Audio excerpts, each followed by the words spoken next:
All right, so we just watched Marvel's Secret Invasion. Just watched the first episode. Here are my thoughts. It's pretty good. I will give the big picture stuff, and then I'll get into little details. I would say this is not quite a review. It's more of a first thoughts kind of thing. I'm not going to get into too many theories or anything like that. I don't really have any theories, but it's mostly just me being like, I like this, I didn't like this. But I will say, overall, as a show, I think it mostly works. So part of that is because this is episode 1. And that's never the problem. Episode 6 is the problem. The episode 1s of almost all of the shows are good. I don't honestly think that they've ever made a bad one. So this one asks a lot of questions. There's a lot of mysteries set up, and the answer to those mysteries, how satisfying that is, will definitely color how much I retroactively kind of enjoy what I'm watching. But just as like something I'm seeing on screen, it's fun. I'm having fun. So let's do spoilers. We're talking full spoilers now. Everything from the beginning to end. Starting in the very beginning, all this Charlie Kelly stuff, great, loved it. The Pepe Sylvia guy with the conspiracy board, fantastic. Whoever that guy is, his energy is tremendous. Martin Freeman is so I think it's so funny how that character, and this is true in the Black Panther movie season, he's never cool. That is the one thing we kind of know about him, is he's always so stiff and oh, I guess I'll take this to Fury. Okay. And it's that is a good cover. If I was a Skrull, I would find the most awkward guy and take over them, so I didn't have to really try to emulate a person who has charisma. You just see me kind of bumbling through a sentence, being I don't know, that's just him. He's a weird guy. Anyway, Martin Freeman, fun. It's funny that he died. The way he died was very funny too. It was White Lotus season 2. If you know what I mean, you know what I mean. I think that the thing with the Skrulls now, we're at a point where any character can be a Skrull, and the reveal doesn't matter unless it also comes with since blank, right? Because if Martin Freeman was a Skrull yesterday and then today and that's it, who cares? Kind of it's cool. It's cool. It makes for a cool scene. But if he was a Skrull during Black Panther, well, that changes things now. That also changes what the Skrulls are doing, what they're after. I guess this revelation here could mean something, could be interesting, depending on what functionally it actually means, what this does amount to in universe. But right off the bat, the idea that we have a Skrull, a main character who people will recognize from a popular movie that came out last year, is a Skrull. That's good. That's positive. All right, so then we got the title sequence. First of all, before we get into any of the other stuff, this is only one of these, I think, besides maybe What If and WandaVision, although WandaVision was part of the whole thing, and What If it was a narration. But isn't the title sequence usually at the back of these? I don't understand, besides the fact that it was weird, I also was just this isn't usually how these go, right? And I don't think it is. I kind of have to look back, and it's not, because usually you see the title sequence at the end of the episode and it shows you which actors were in it and then leaves blank spots for all the cameos later. So yeah, weird that it was up front. Don't think it was necessary. I think Gish could have done the word Secret Invasion, would have been fine. As far as the AI stuff goes, I don't have incredibly strong feelings about AI as a big picture concept. If you told me they used AI to make that, I would say, okay, what? Give me more information, because there's AI means a lot of things. It means a lot of different tools. It obviously has kind of a look, but how was the AI model trained? What was, did it take work from other artists and use that without their consent, or is there an ethical AI machine, and is that what it was? That, I guess, and I don't think we know that. I do know that this title sequence was made by the same studio that made Ms. Marvel and Moon Knight. So it's not like they went to an AI studio and were make us this. They went to these guys, and I guess maybe they pitched them AI as a fun little thing. Now, I think this is fascinating because A, I think it's ugly. I don't think it looks good. And I think it's going to age really badly. But also B, it's the only time I've ever seen this done stylistically, as a choice, and that's really weird. It almost makes the parts of it that don't work, but also stylistically as a choice. AI is the opposite of what the Skrulls are. They are very specific copies, 100%. They look exactly like the person. So this a person kind of morphing into a Skrull and doesn't quite look like a person, doesn't quite look like a Skrull. That's not either of them. That's not how this works. That could be something else. If they were Cthulhu Monster Man or something, and it was AI, if it was Ghosts, if this was a ghost show, and they made an AI intro, kind of like the one we saw, where you had all those weird figures and you're like, that's not the right shape of a guy, then I think that would communicate the theme and the pitch, but this I don't think does that. And also, like, the adding the AI part, like if this was Age of Ultron or something, I still don't think it would work, but that part of the pitch I would also get. That being said, I also just didn't, there were some shots that I thought were cool that didn't have anything to do with AI. Like the shot of the queen turning into a king, turning into a rook or whatever. Like, it's like that chess piece is, you know, it's a chess match. And also there's lots of Cold War stuff going on. And also it's changing its thing. And like, ooh, what if the king is actually the, great. That is good. That's what this should be. Because I'm sure people are gonna have a really strong reaction to this. And I'm well within their right to. Like, people that know more about it, I'm sure will have better opinions about it than I will. But I'm sure there will also be people that make their own ones of these. Like, if I was given the contract, this is what I would have made. Some, you know, redacted paper where the words are redacted and it's the names or something like that. Or, you know, like a They Live inspired thing where you're looking at things and a scroll is there. Those will all probably be better. I do think in the big picture, most of these are pretty pointless and we never remember what any of them are. Good luck, do your best. Remember what the Captain Falcon one was. Like, I don't even remember what the Loki one was. I imagine it was just like background stuff from the TVA. She-Hulk was the law, like, drawings. Those were great. Those were perfect. Everything about She-Hulk was perfect. It was great. See in the comments. But beyond that, like the Moon Knight ones, the Miss Marvel ones, I don't remember what either of those look like. So it's they've made an impression. Okay, so the whole pitch of the show as like this Nick Fury, Sam Jackson, he's back in the game. He didn't used to be in the game. He took some time off. He was on the Saber ship thing, and now he is back, and he is kind of sad, and everybody's like, you aren't the same as you were before the blip. Nothing has ever been the same since then, like that kind of thing. At one point, I guess the character says it the first time, then you kind of hear it, and you go like, oh, is that their way of saying you're not the same person you were 5 years ago because he's a Skrull now? If that's the case, that would be weird if that's what we're doing. But, you know, I think it's more just like his character arc. I will say, I like Sam Jackson a lot. I think he's great in these. He's been a humongous, like, foundational part of this universe. I would like to see a version of this show without him, with another character, with a new character. Maybe not quite Maria Hill either, like another lower level S.H.I.E.L.D. guy, like Quartermain or something. Just him.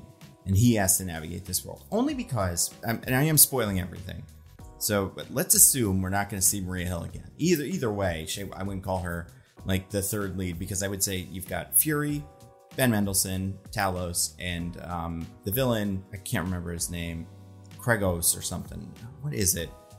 They say it a bunch. This is not a great start for this villain. I think he was cool. I think he worked. I think the actual name is Kingsley Ben-Adir, so we might as well just call him that from now on. Varric? Garrick? Jarek? Is that a name? Whatever. So that guy, those three. Nick Fury has a, first of all, very playful, silly Nick Fury. We're getting more of that, which is kind of like, we got a little bit of that in Captain Marvel, where he was just like tired and at the end of his rope, like, you know, Danny Glover, I'm too old for this shit, that kind of vibe, and then brought back into the game. But now we have like goofy old man who's having lots of fun and making little jokes and stuff, waving around his gun like cartoon character, and trying to sit as quickly as he possibly can in every altercation. I think that's great. However, I do think it's quite low energy. And you'd say, well, that's not such a big deal. It wouldn't be if Ben Mendelsohn was also not quite low energy. Now, I don't think he's low energy in a bad way either. I think Ben Mendelsohn's guy is just like, oh, my life stinks. Everything sucks. The Skrulls are bad. I got fired from Skrulls, and my daughter's a Skrull. I mean, that's always the thing, but she's part of the bad Skrulls now, and it's all a mess, and the wife is dead. So, you know, the whole, like, he's like, Nick Fury's like just making jokes, kind of laying down, and then you got Talos like slumped over, like, I mean, nobody in this room is showered. I do kind of wish there was a little bit more energy in some of these scenes, because I like this quiet kind of like very slow, but it just feels like there needs to be something else. And then the villain just glares so far. It's a Marvel TV show villain, so it could be anything. this guy might be cool. I don't know anything about him. Amelia Clark was fine. I like Ben Mendelsohn. I will say, like, Ben Mendelsohn is great and very fun to watch, and I like him in these a lot. I hope his guy doesn't die. It seems like he probably will. I'm not gonna, since this isn't like a prediction or based on any information, I'm just saying, like, in a story like this, it's like the daughters probably could step up and take his place, and then, you know, he sacrificed himself for her, and that fully turns the tide or whatever. I like him. I like his dynamic with Fury. Like I said, I think the daughter, I think Amelia Clark is good enough. It seems fun. Like, I think what they're doing, everything is good. There's a little bit of kind of like the espionage part of it. It's weird because usually in an espionage show like this, we would see just that one side. We wouldn't see the planning, the espionage. I guess we'd see some of it, I guess, but like we have so much information, and it does feel like one of those shows where at the end a certain character, I don't even know which one, is gonna say, actually, you thought you were playing me, I was playing you the whole time, right? Like, an easy one for this episode would be Olivia Colman actually wanted him to spy on her or something, and then Nick Fury will be like, I actually wanted you to want me to, like, you know, it'll go like that forever. But we're in a show like that where, like, the resolution can kind of go a million different ways. Besides everybody can be Skrulls, everybody can also have an angle. It's kind of like why the Skrulls is almost like a hat on a hat. We're already doing spies. These guys are all spies. So double agents, it's like they hide in plain sight. Anyway, I guess superhumans hiding in plain sight, they do that too. But I don't know, it's fine. Olivia Colman, fun. Liked her, that she was interesting in this. I liked her energy. Also a little goofball. All the spies are little goofballs now, and they like to make jokes and be silly and stuff. Probably a Skrull or whatever. I don't know. It's probably a Skrull, right? Because, like, Fury seeing that, she wanted him to see that. And, like, that's a performance. Yeah, probably a Skrull. I said I wasn't going to do theories, but it feels Skrully. Like, I think that bourbon thing was a little too on the nose, but I also think it's like, it probably is. And I could see that being, like, if you get Kingsley Benadir, no offense to him, but, like, Olivia Colman's crushing it these days.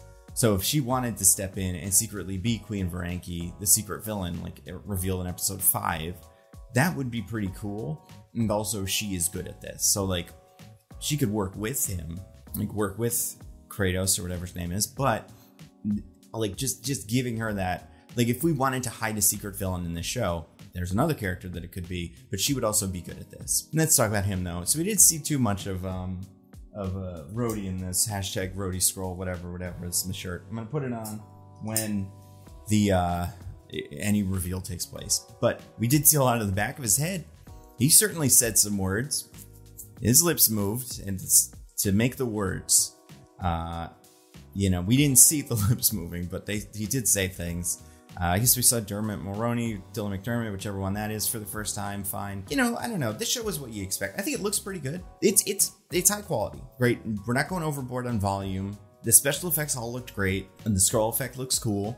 I like how sometimes it's like kind of a burn, but it does feel like a muscle or like a body part exercising, something like that, as opposed to like just a kind of light washes over you and you turn to a different guy. Although there's a lot of people that are seeing Corvos or whatever change. It's like that kind of thing where, like, you know, Harry Osborn looks back at Peter and like gives him the face, and then Peter looks back and the bus goes by and then Harry's gone, and it's like, whoa, but like people in the restaurant can still see him. He's hiding under the table like a little dork.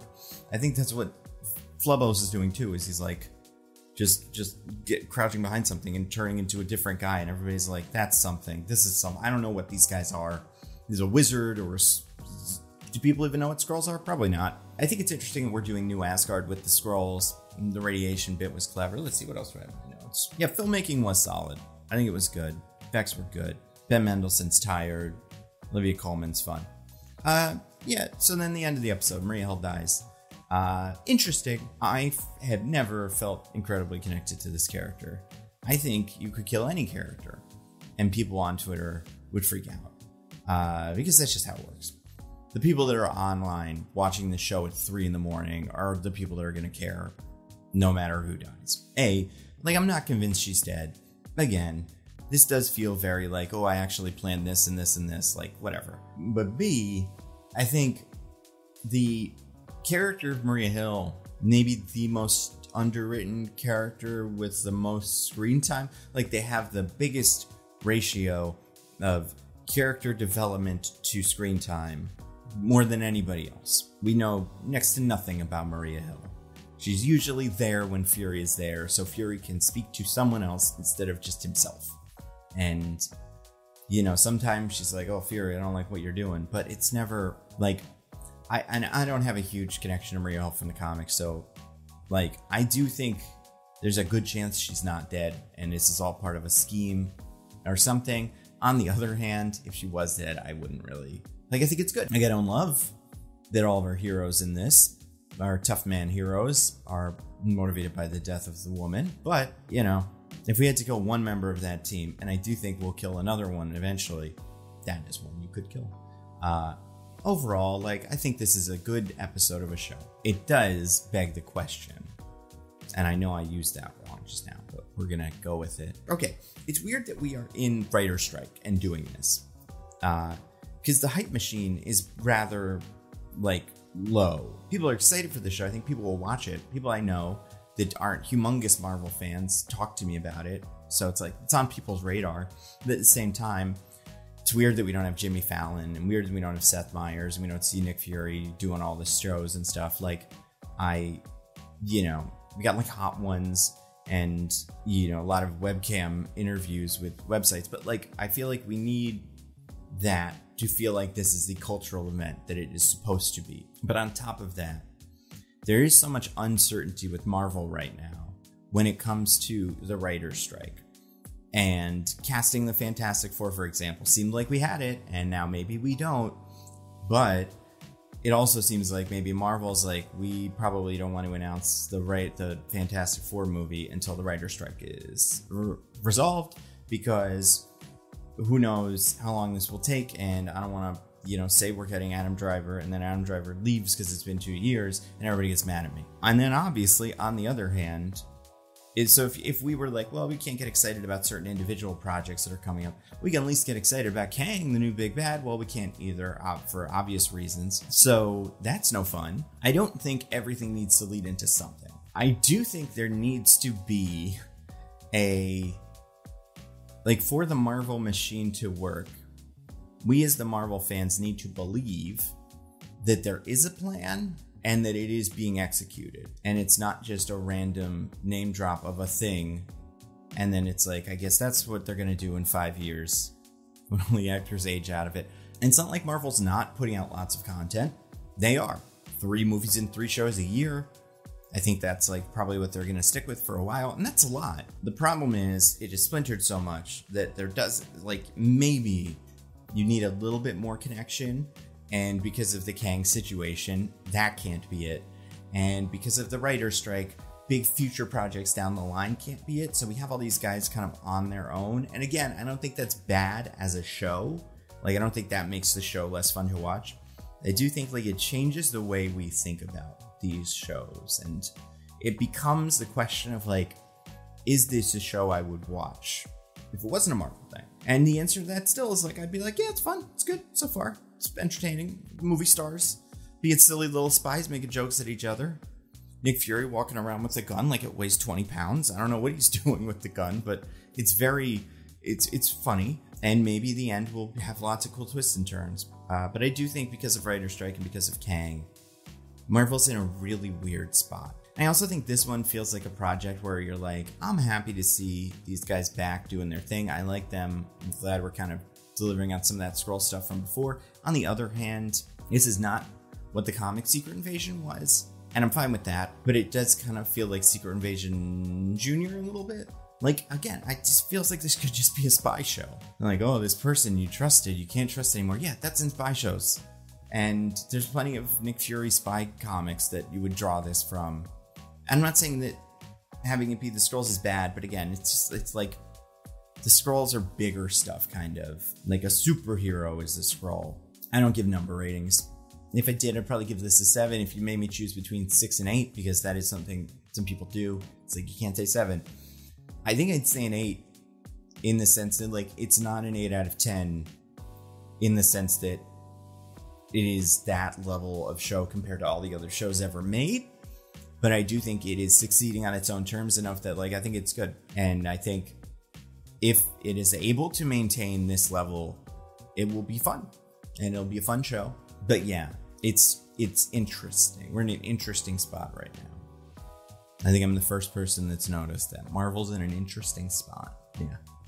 But the Marvels looks cool. I don't know. And they can't advertise Loki because of the Kang stuff. Like they can, maybe. I don't know. It's just so weird. I don't know. Like they're not doing Hall H this year at Comic-Con. And it's like, why not? Well, is it because they can't get a certain actor on screen to put on his costume and yell at everybody on the stage or whatever? Like they can't do that. And they can't announce actors that might not be in the thing. So, yeah. And even when they do that, it doesn't always come true, right? They said what Thunderbolts was, and then everybody went, I don't know. And then they changed writers, and now it's going to be pretty different, probably. At least it's not, this isn't supposed to be as much of a Black Widow sequel. So, you know, a lot of the stuff, it's like I will judge it when I'm watching it and get excited for it when I'm watching it and not a second before. I think that's always how I thought of the DC stuff, and I don't think Marvel's quite there yet. But that's just where kind of everybody is right now with comic stuff and with like movies and the writer's strike. Although James Gunn, mad genius that he is, has done a really good job at turning the Superman casting into an event, like into something that we are all following, where like he gives an announcement, oh, great Superman casting stuff today, but it doesn't say anything, but it just makes it something that we're thinking about. And I think that's great. I think that's I just love James Gunn. You're so good. Just like hire me to write something. I don't know. If you're ever going to do an AI thing, just hire me to tell you probably not. People won't like it. It's not going to be as cool as you think. And also, people are going to get really mad. So, yeah. I don't think he's going to do that. That'd be so funny though. Like, the Superman titles were just that, like kind of what we got with Secret Invasion. And it was like, well, you know, he's from another planet, so he's got a different way he sees things. And everybody looks like a weird ghost. I don't know. So, yeah, Secret Invasion, episode 1. It's pretty good. We'll see episode 2. I haven't seen episode 2 yet. I know some reviewers have. But that's all I got. So on Rhodey Watch, we still have no new information. Seems suspicious. Doesn't seem like a trustworthy character. We didn't even see his face. So thank you for joining me.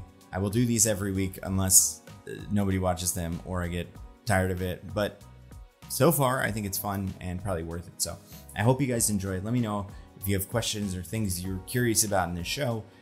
Put it in the comments and maybe I'll talk about it next week. So take care, everybody. Bye.